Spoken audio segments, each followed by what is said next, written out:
जय हिंद दोस्तों। देश भर के लाखों केंद्रीय कर्मचारियों, सैनिक, भूतपूर्व सैनिक और पेंशन धारकों के लिए बहुत ही महत्वपूर्ण खबर निकल कर आ रही है।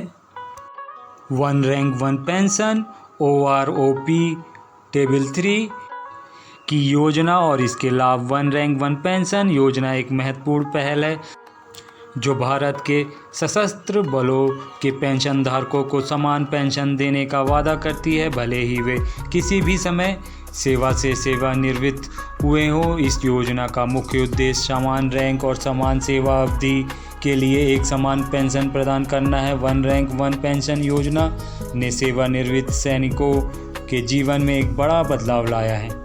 2024 में सरकार ने वन रैंक वन पेंशन योजना के तहत पेंशन की दरों में संशोधन किया। इस संशोधन के अनुसार 1 जुलाई 2024 से पहले सेवानिवृत्त सभी पेंशनधारकों को उनके रैंक और सेवा अवधि के अनुसार पेंशन की नई दरें मिलेंगी।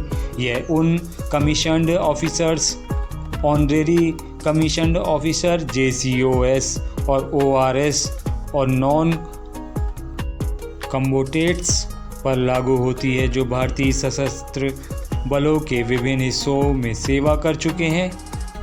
One rank one pension calculator का उपयोग करके आप अपनी संशोधित पेंशन दरों की गणना कर सकते हैं। यह कैलकुलेटर आपके रैंक, सेवा अवधि और अन्य आवश्यक मापदंडों के आधार पर आपकी पेंशन की सही दर की गणना करता है।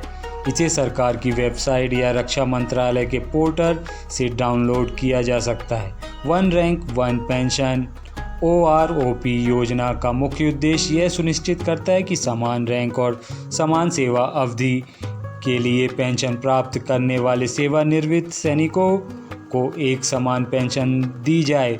इससे पहले पेंशन की दरें सेवानिवृत्त के वर्ष के आधार पर भिन्न होती थी, लेकिन इस योजना ने इन अंतरालों को समाप्त कर दिया है।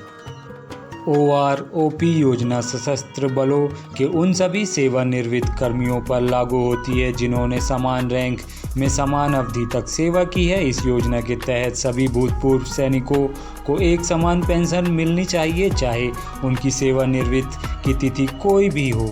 इससे यह सुनिश्चित होता है कि पुराने पेंशन भोगियों को भी उसी पेंशन दर का लाभ मिलेगा जो वर्तमान में सेवा से सेवानिवृत्त होने वाले सैनिकों को मिलती है।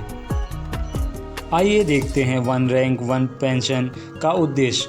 पेंशन विसंगतियों को समाप्त करना, समान रैंक और समान सेवा अवधि वाले सैनिकों को समान पेंशन सुनिश्चित करना, पुराने पेंशन भोगियों के लिए राहत। यह योजना उन सैनिकों के लिए विशेष रूप से फ़ायदेमंद है जो कई साल पहले सेवानिवृत्त हो चुके हैं और उनकी पेंशन अब तक कम रही है। भविष्य में पेंशन भोगियों के लिए समानता। OROP से वर्तमान और भविष्य के सभी पेंशन भोगियों को समान रूप से लाभ मिलेगा।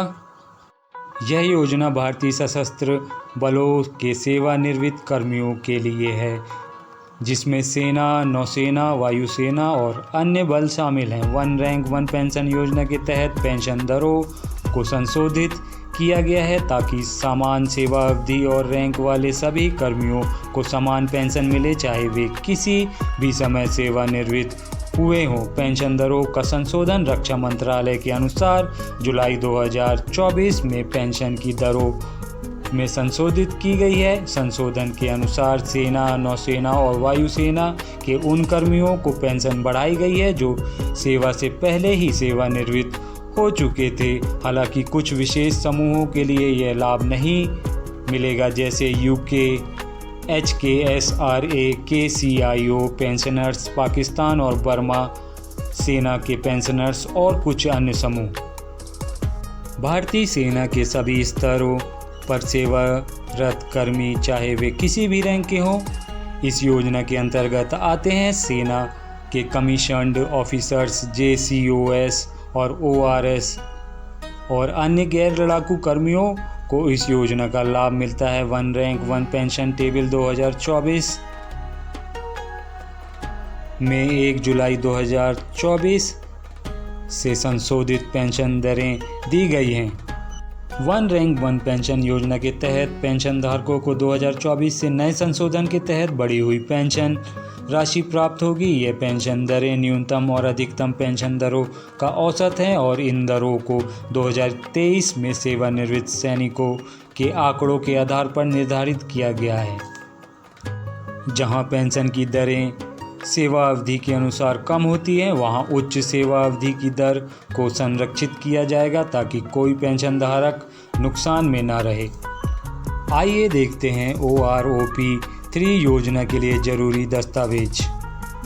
सेवा प्रमाण पत्र सर्विस सर्टिफिकेट, यह आपकी सेवा की अवधि और रैंक का प्रमाण होगा। सेवानिवृत्त प्रमाण पत्र रिटायरमेंट सर्टिफिकेट, सेवानिवृत्त की तिथि और पद का प्रमाण, बैंक खाता विवरण, पेंशन की राशि प्राप्त करने के लिए बैंक खाते की जानकारी, आधार कार्ड पहचान प्रमाण पत्र के रूप में, पेंशन पेमेंट ऑर्डर PPO, पुरानी पेंशन राशि का विवरण। आइए देखते हैं one rank one pension scheme के लिए आवेदन किस प्रकार करना है। आप OROP योजना के लिए ऑनलाइन या ऑफलाइन आवेदन कर सकते हैं। ऑनलाइन आवेदन करने के लिए आप रक्षा मंत्रालय की आधिकारिक वेबसाइट से आवेदन पत्र डाउनलोड कर सकते हैं। दस्तावेज जमा कैसे करें। आवेदन पत्र के साथ सभी आवश्यक दस्तावेज संलग्न करें।